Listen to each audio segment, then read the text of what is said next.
Today, I travel the world to create content.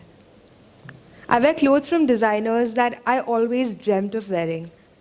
I go to events in fashion that I always wanted to be at. My job today is about creating content around my lifestyle. It's about being out in the public. But most importantly, my job is about creating content for my followers and to keep them engaged. I have a following of about 260,000 on Instagram, and this all started with a shy girl who really wanted to be a somebody. Today, I am not the same girl I used to be. That's right, I am not the same girl I used to be. I want to use today's talk as a platform to tell you exactly why and how I changed. So let's rewind a little bit now, and let me take you to the time when I was in school. So when I was in school, be ready for this one, by the way.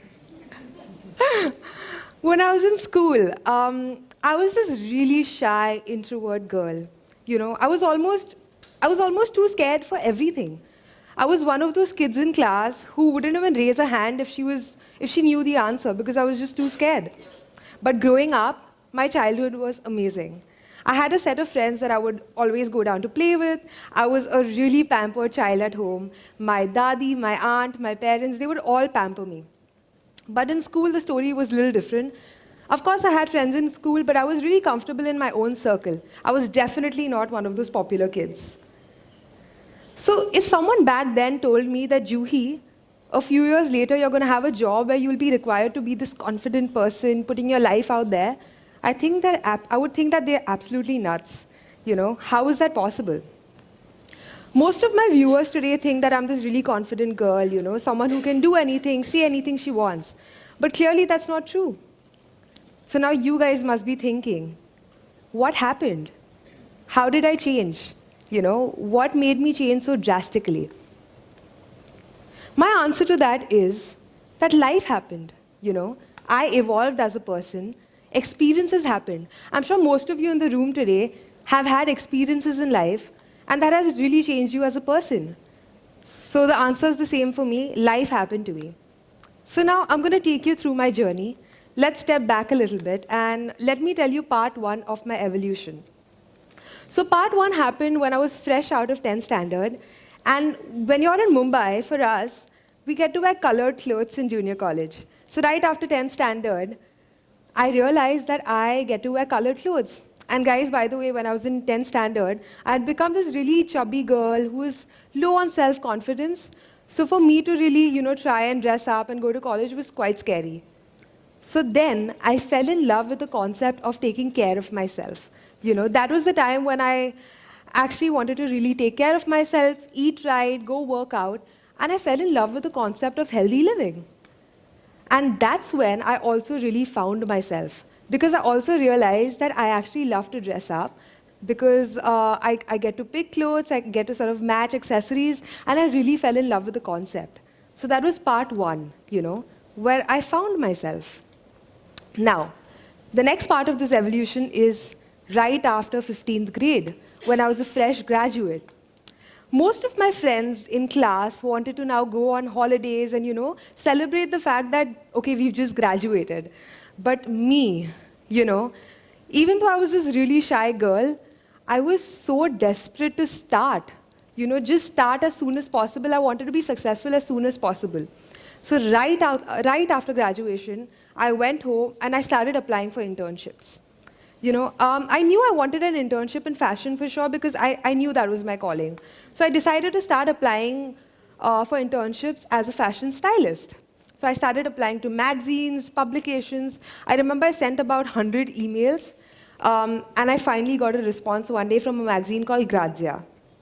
Now, even Grazia, I sent about 20 emails, and that's when I got that one response. When I got that one response from Grazia, I felt like for the first time, I did something on my own. I was really excited for that interview. Now, when I was going for that interview, I was so scared, but also I was really excited, you know. I dressed for it. I remember I wore this printed blazer, colored pants, heels. I was really excited. I went in for the interview, and the interviewer asked me questions like, what is your style like? Who's your favorite designer? And when the interview started, I realized that it's all coming so naturally to me. Like, I don't have to be scared about it because these are things I already know. She's talking fashion to me and I'm really comfortable around fashion. But the most important part of that interview was when she asked me things like, are you willing to work for over 12 hours when you're required to? Are you willing to come on weekends? And my answer to all those questions were yes. Because I really wanted it badly and I just said yes to everything because I was willing to do whatever it takes to get that internship. Soon after I got that internship at Grazia, I went into this office, 19-year-old at that point, walking into this office, and if any one of you right now who has worked in fashion, you guys will know how intimidating people in a fashion office are. They all have such big personalities, right? So when I walked into the Grazia office, I was so scared, but I didn't show it. I just went for it, and the internship went really well. This is one picture from the time I was interning at Grazia. We took like a sneaky selfie. But yeah, the internship went really well. And I'll tell you why I know it went well. Because right after my internship, I got a call from the magazine and they offered me a full-time job. But when they offered me the full-time job, I realized that fashion styling is not for me. You know, I was of course really happy about the fact that they offered me the job, but I didn't take it up then because I realized it's not for me, and I realized one really important thing. I realized that I want to be my own boss. You know, I didn't know at that point what I wanted to do. I knew I wanted to do something fashion, but I wanted to be my own boss. Which brings me to the next part of my evolution, which is when I decided to go to London to study buying and merchandising in fashion. I decided to take up a degree in business in fashion because I realized that would help me to come back and start something of my own. So now when I was in London, again, I stepped out way beyond my comfort zone. You know, like I had to live on my own, I had to talk to absolute strangers. So that was quite scary, but it just happened. So when I was in London, I saw the way people hustled, and I really fell in love with the word hustle. You know, like I really love the whole lifestyle there, and that's one thing I took from London, my whole experience, that's what I took from there, and I knew that I wanted to become a person of my own when I would come back from London. So now, I'm back from London, and I knew what I wanted to do. I came back and I told my parents that I want to start a clothing brand of my own, and it's going to be called Arabella. I was so excited because I'd planned the whole thing. Now I'm really lucky because my parents are from the creative field as well, and they are risk takers. They too started from scratch, so they were there to back me up. They were like, okay, if you want to start a clothing brand, we're going to be there to help you out. But not once did I take it for granted. You know, I was very well aware that I am really lucky to get the support from my parents. I took it, and soon after, my brand Arabella was launched. This is the first store that we started with. It's at a mall in Mumbai, and Arabella started, and it was all great, you know. But then again, being me, I wasn't satisfied. I was happy that my clothing brand is doing great. We were taking baby steps, but it was doing great. But I wanted to do more. Now, when I was in London, I fell in love with the whole concept of blogging as well. I started following a lot of international bloggers, and I saw that, you know, they could dress up and post pictures about them on social media. And I was somebody who already loved to dress up and take pictures with my friends. So I figured, why don't I give it a platform and start posting about it and, you know, write about it. So I decided to start a blog. But there's a catch here. Most of my viewers and my followers think that the blog started out of a hobby. It did, definitely. I love fashion. But guys, I'm half Sindhi, by the way. And you guys don't realize there was a plan behind it. I had a clothing brand, right? So I realized that, okay, I have a clothing brand. Now, if I build a following through my blog, I'm basically building an audience to market my brand to. You know, that's actually going to be really helpful in the long run. Because these followers are going to be people who relate to my personal style, and this could actually really help the brand. And guess what? It actually worked. You know, it actually worked. But through that process, I got something more. I got my blog. And there's one interesting trait about me. I'm a really impulsive person.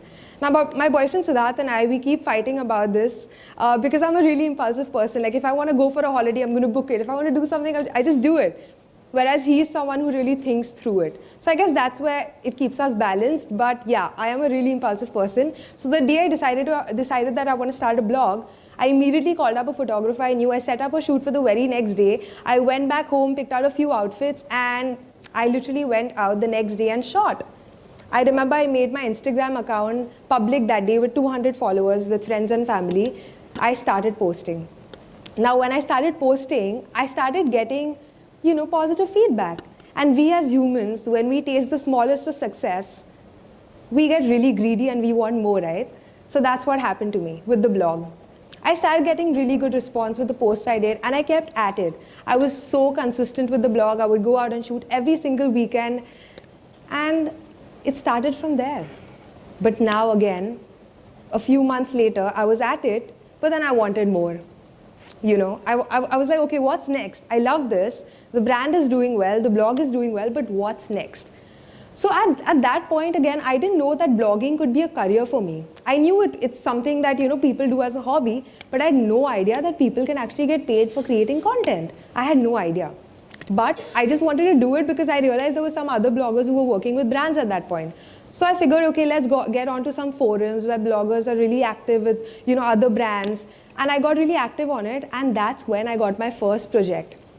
Now, this brand really happened to like my style and my content, and they asked me to come into a meeting, to discuss the project. So I go for this meeting, and the brand tells me that, okay, we're going to be sponsors at Lakme Fashion Week. You're going to be working with us as a blogger, and your job is to go to Fashion Week and take interviews of people in fashion. Now, when they told me that this is what I have to do, I froze. Because I'm still a shy girl. I still get really scared to talk to strangers. And when I was required to go to Fashion Week and talk to strangers and ask questions like, okay, tell me about your style, what did you think about the show? It was really scary to me. But then I took a moment and I thought to myself that, Juhi, you might not get this opportunity again. Opportunities don't come often. So now that you have this opportunity, just do it. I went into Fashion Week, I wore this lavender suit, and I was really excited. I started taking interviews. After a few interviews, I again realized that, okay, I am okay around fashion. When I'm talking fashion, I'm quite comfortable doing it. I enjoyed it to the core. But now, I'm not going to now take you through each and every project that I've done because that'll get boring. But my point here is that every project that I did as a blogger over the past 3.5, 4 years has really taught me a lot, and it has really made me grow as a person. So that's how I've evolved. So now if after 3.5, 4 years, I stand in front of you, I've won Cosmopolitan Lifestyle Blogger of the Year last year in 2018, and that was really validating for me because I got it from the industry. I got to go to New York last year with Maybelline as their Indian influencer at Fashion Week. I represent Nike India to, for a lot of their launches. So I've been really, really grateful with the whole journey that I got out of blogging over these years. I'm also really grateful about my trade, that I'm really, if I think of doing something, I just do it. Because if back then I didn't start the blog, I wouldn't be standing here in front of you, right? So now before I end this talk today, I want to tell you guys one thing. I really, really believe in the term YOLO. I really believe that you have one life and you should live a life with no regrets. So if you feel that, you love something, give it a chance because you never know where it's going to take you, So if you guys have a hobby today and if you feel that that has the slightest of chance to do something out of it, I feel you should do it. I'm not asking you to quit your jobs, your well-paying jobs or your well-thought-out ideas and just take up your hobby. No, of course, have a plan, but I feel you should at least give a go at it because you live in 2019. We live in a time where such unconventional jobs are acceptable. So all I'd like to tell you is do give it a go because you have one life and that's what I did and I'm here today in front of you. Thank you.